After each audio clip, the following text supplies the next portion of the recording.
Guys, alam niyo po si Princess Icy?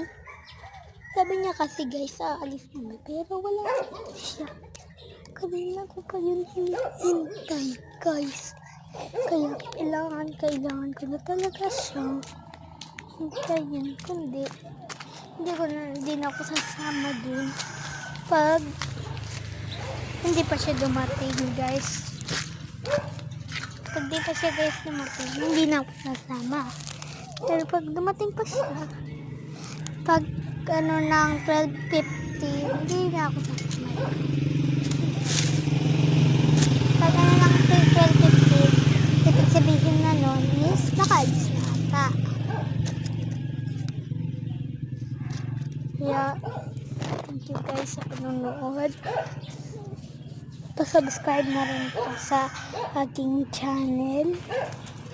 Subscribe. Ito po yung aso ko guys.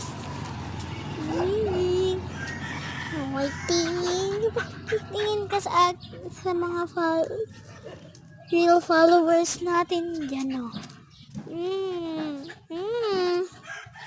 Whitey. Wag na. Aalis na ako. Pag di pa siya dumating guys, aalis na talaga ako.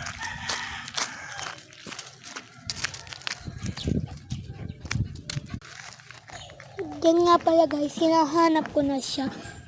Pero hindi ko talaga siya makita. Baka guys, umalis na siya.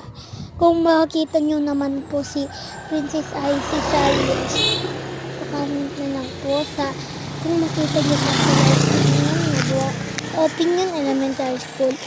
Subscribe na rin po sa aking channel. Thank you po sa panunood. Comment na lang po kayo sa comment section